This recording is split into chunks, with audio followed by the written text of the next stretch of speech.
After a non-stop flight from the nation's capital, President Truman is greeted by Governor Walgren as he reaches Olympia, Washington, where he was a guest at the governor's mansion during his 4-day stay.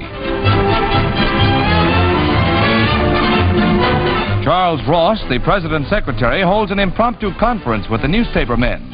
At the Washington state capitol, the president performs one of the pleasant tasks of his vacation tour when he decorates Sergeant John D. Hawk of Bremerton, Washington, with the Congressional Medal of Honor.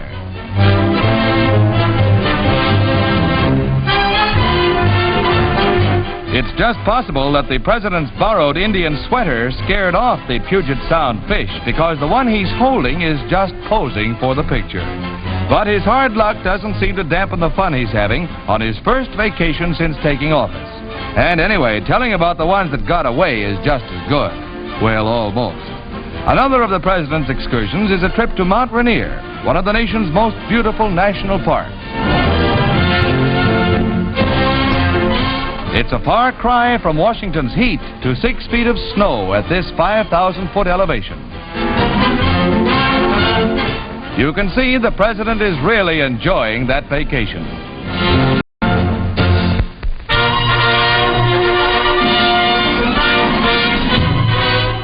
Continuing his welcome home tour of a grateful nation, General Eisenhower is met by his proud 83-year-old mother at Kansas City. Also on hand to greet the Supreme Allied Commander is his wife, who preceded him to the Middle West. But today, London, Paris, Washington, and other great cities play second fiddle to Abilene, Kansas. Ike's hometown, 6,000 population, honors its greatest native son.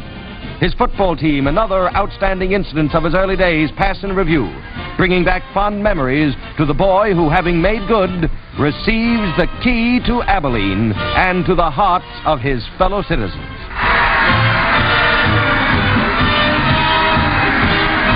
It's strictly a home folk celebration, and the 5-star general of the Army, who led 3 million American men and women to victory in Europe, enjoys his proudest moment.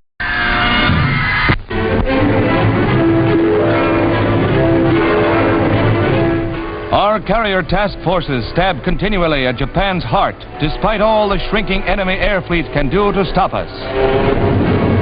Supply ships and barges ready to load and run the gauntlet to Japan's beleaguered troops in the south are heavily strafed.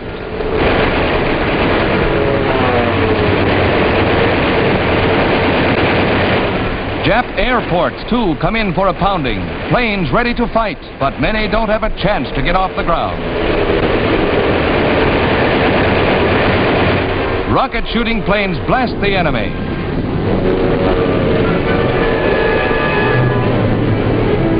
Historians will long sing the praises of these carrier forces who have done so much to hasten victory over the Japs. Wounded planes try their best. And often there are planes that refuse to die. He avoids disaster to fly again.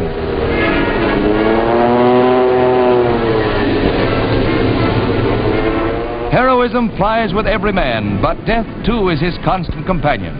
As he lands, the belly tank catches on fire with the pilot trapped in the cockpit.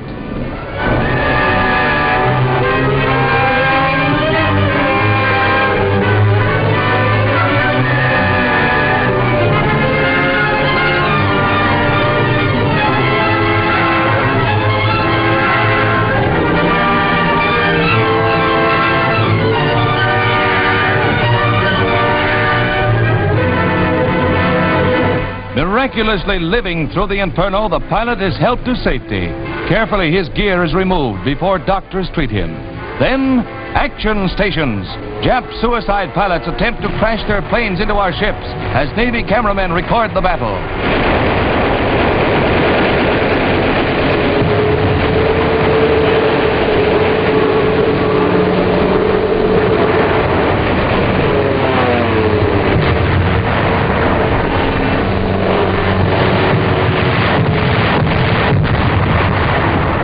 90% are driven off before they can get close to our ships, and few successes are scored by the remainder.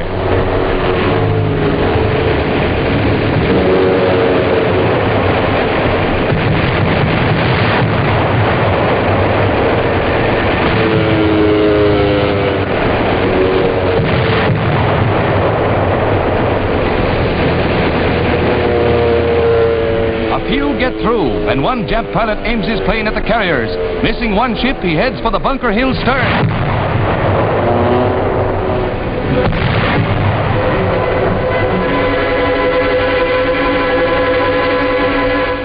The Bunker Hill is hit twice by the suicide-bound Japs, but she's still gallantly afloat. Fires, fed by ammunition, spread rapidly, but were fiercely fought as other crewmen rescued the wounded.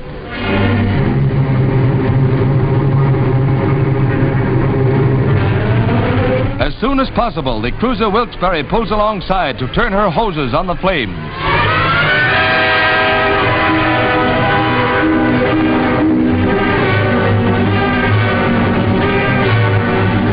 Many of the men were blown overboard. Others had to jump when walls of fire cut off their escape.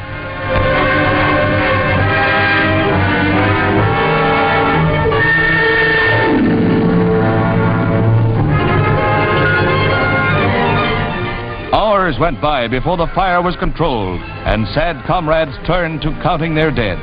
375 brave sailors died, and many of them were buried at sea. Gallant men who gave their lives for a proud ship and a noble cause go to their honored graves. Battle-weary, but with her head high, the Bunker Hill reaches the repair yards at Bremerton, Washington. Tangled wreckage scars her sleek structure, but once repaired, she'll sally forth again under Captain Sights. One of the plane hits tore a hole completely through the ship.